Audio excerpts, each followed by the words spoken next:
नमस्कार, नमो नारायण। गीता दैनी के 22वें दिन पर श्लोक 42वां और 43वां हम पहुंच चुके हैं।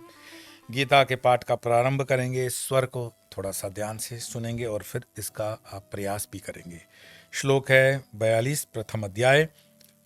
शंकर नरकायैव कुलज्ञानां कुलस्य च पतन्ति पितरयो येषां लुप्तपिण्डोदकक्रियाः दोषैरते कुलज्ञानां वर्णसंकरकारकैः उत्साद्यन्ते जातिधर्माः कुलधर्माश्च शाश्वताः।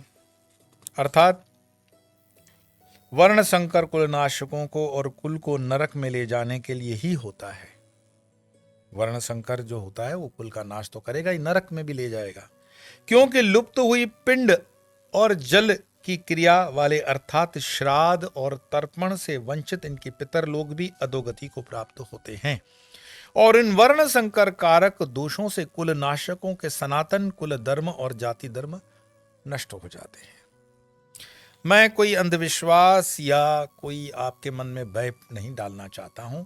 गीता को प्रमाण मानते हुए दो चीजों पर यहां पर ध्यान देंगे आप कि श्राद्ध और तर्पण एक चीज कही है। श्राद्ध और तर्पण जो संस्थाएं सत्संग के माध्यम बनाकर समाज में ये कुरीति चला रही हैं कि मरने के बाद किसी श्राद्ध और तर्पण की आवश्यकता नहीं होती है, मैं उनको थोड़ा सा निवेदन करना चाहूंगा कि गीता प्रमाण है। अगर आप गीता मानते हो तो श्राद्ध और तर्पण हो गया, आना चाहिए।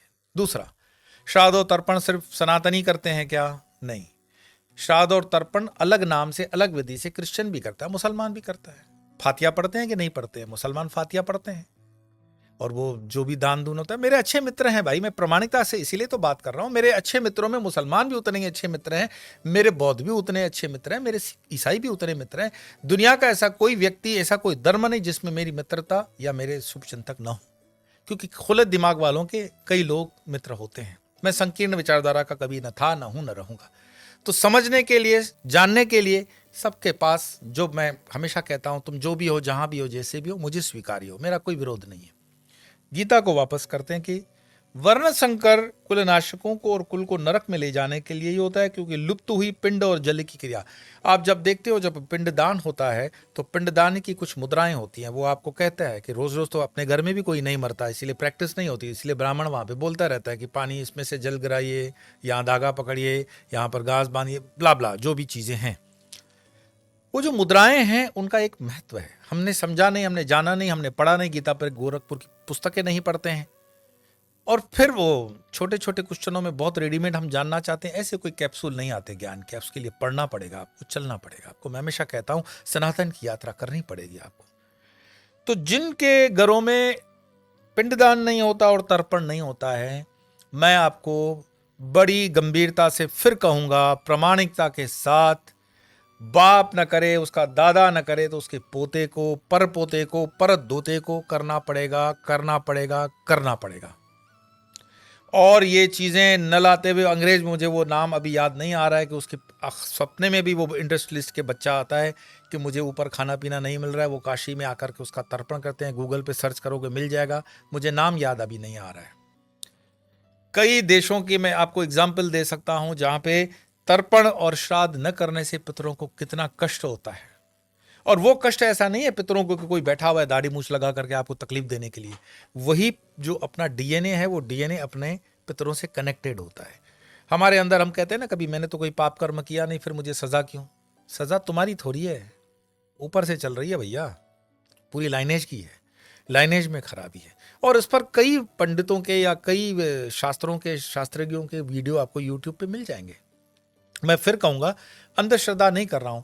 आप पितरों के नाम पर श्रद्धा और तर्पण कुछ नहीं कर सकते हो तो जल चढ़ा दो पीपल पर, कुछ नहीं तो काले तिल चढ़ा दिए शिव जी पर, कुछ नहीं तो गाय को रोटी खिला दी, कुछ नहीं तो कौवों को खिला दिया, चींटियों को खिला दिया, गरीबों को खिला दिया।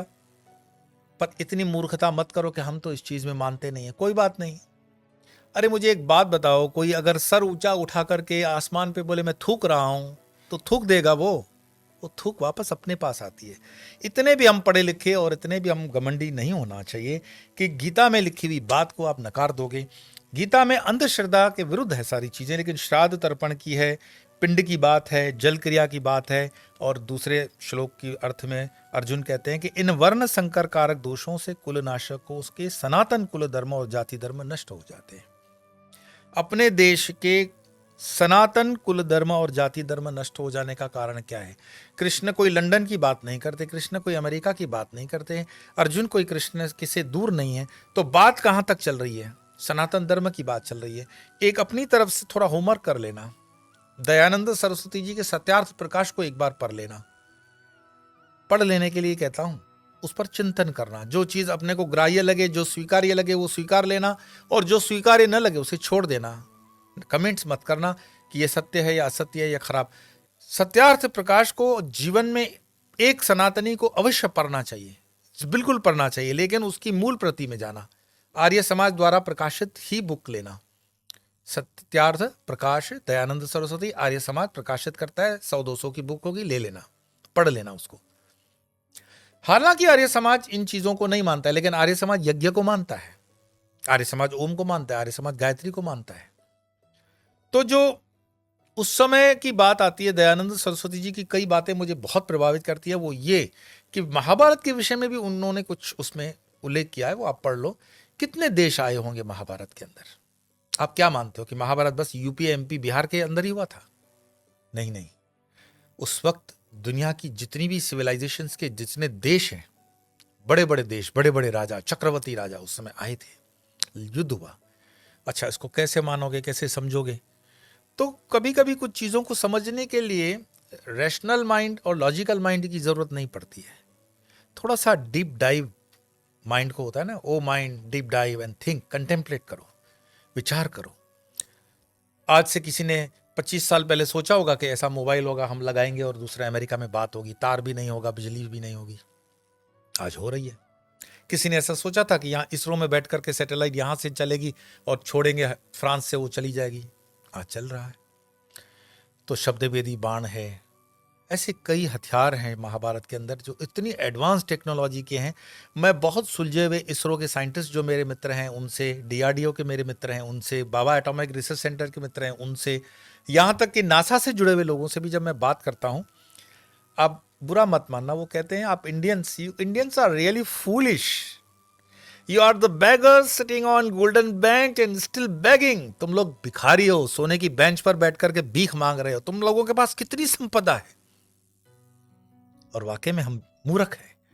हिंदुस्तान के अंदर सनातन धर्म की इतनी संपदा है, इतनी संपदा है कि जितना तुम उसको बेचो बांटो कभी नहीं खत्म होगा। क्या बात है कि इतने गजनी आ गए, इतने मूण आ गए, इतने अंग्रेज आ गए, इतने मुगल आ गए, हिंदुस्तान की गरीबी अभी भी गरीब है। आप मानते हो हिंदुस्तान गरीब है कहीं पर? दुनिया के अंदर हर साल जितना सोना इंपोर्ट हिंदुस्तान करता है, उतना तो कोई एक आध कोई देश हो तो हो। हमारे घर में जो साधारण काम करने वाली, कार्य करने वाली जो माँ बहन होती है ना, वो क्या बोलते हो आप काम करने वाली भाई को? बंबई में तो भाई बोलते हैं। उसके पास भी 2 तोले सोना होगा, कान में होगा, हाथ में होगा, नाक में होगा। विदेशों में नहीं है ये सब। सोने की संपदा हमारे पास हजारों वर्षों की परंपरा से है। और आज भी अगर एक बार भगवान कृष्ण खड़े हो जाए और कहे कि सब अपना अपना सोना जमा कराओ, नहीं तो मैं खींच लूंगा, तो आज भी अगर सोना जमा हो जाए तो हिंदुस्तान अमेरिका जैसे 25 देशों को पाल सकता है। मैं बताता हूं, इतना सोना है इस देश में। और ऐसा नहीं हिंदुओं के पास है, सबके पास है। थोड़ा सा मिला मिला के होगा। पद्मनाभ की संपत्तियां, ओ हो, दरवाजा ही नहीं खुल रहा भाई, भगवान की इच्छा ही नहीं है। इतनी संपत्तियां। ये देश लक्ष्मी का स्थान है, ये देश श्री का स्थान है, ये देश श्री विद्या का स्थान है, ये शक्ति का स्थान है। लेकिन वर्ण संकर हो जाने से क्या होगा? वर्ण संकर हो जाने से धर्म से च्युत हो जाओगे, धर्म से च्युत हो जाओगे तो क्या होगा? दरवाजे बंद हो जाएंगे। मान लो कि आपके पास बैंक अकाउंट है, पासवर्ड भूल गए तो अकाउंट में से पैसे निकलेंगे क्या? नहीं निकलेंगे। पासवर्ड क्या है? परंपरा। पासवर्ड क्या है? कुलक्षय कृतम दोषम। कुल की मर्यादा क्या है? वो जो वर्ण व्यवस्था है वो कुल की व्यवस्था है, उसको समझो। भगवान बुद्ध ने भी कभी वो बातें अनाप शनाप नहीं किए जो बुद्ध के नाम पे अभी कुछ लोग कर रहे हैं। बुद्ध को पढ़ो तो सही, बुद्ध हो जाओगे। बुद्ध को पढ़ो, बुद्ध को समझो, बुद्ध की यात्रा को समझो। इस देश में कभी कोई अनप्रोडक्टिव व्यक्ति पैदा ही नहीं हुआ है और हो भी नहीं सकता है। कुछ न कुछ उसने अपने इस देश की माटी को दिया है। मैं किसी व्यक्ति का नाम न लेते हुए बस आपको ये कहूंगा कि वर्ण संकर कारक दोषों से आपके जो परिवारों में शादियां हो रही हैं, जो आप बताते हो कि लड़कियां दूसरे जगह जा रही हैं, कर रही हैं, उनका उसके कारण के पीछे माता पिता हैं। हमारे एम्बिशंस, हमारे अपने अहंकार, हमारी अपनी इच्छाएं, मेरा बेटा ये बनेगा, मेरी बेटी वो बनेगी, ये करेगी, वो करेगी, तो जब वो दहलीज क्रॉस होती है तो उसके बाय प्रोडक्ट जो माइनस पॉइंट है वो भी आएगा, उसको स्वीकार लो। अब उसको रोकने का क्या तरीका हो सकता है कि सनातन में वापस लौटो, वेदों की तरफ लौटो, यात्रा करो, अपने धर्म की चर्चा करो, ऋषियों की, पुराणों की तरफ बढ़ो, जो सत्य उसके साथ खड़े रहो, असत्य को छोड़ दो। बस सत्य के साथ खड़ा नहीं रहना है, सत्य के साथ चलना सीखो। तुम्हारी यात्रा प्रारंभ करो और ये गीता की यात्रा ऐसे ही प्रारंभ रहेगी।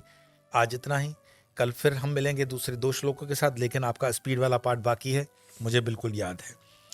शंकरो नरकायैव कुलग्नानां कुलस्य च पतन्ति पितरो येषां लुप्तपिण्डोदकक्रिया दोषरहितैः कुलग्नानां वर्णसंकरकारकैः उत्साद्यन्ते जातिधर्मः कुलधर्माश्च शाश्वताः।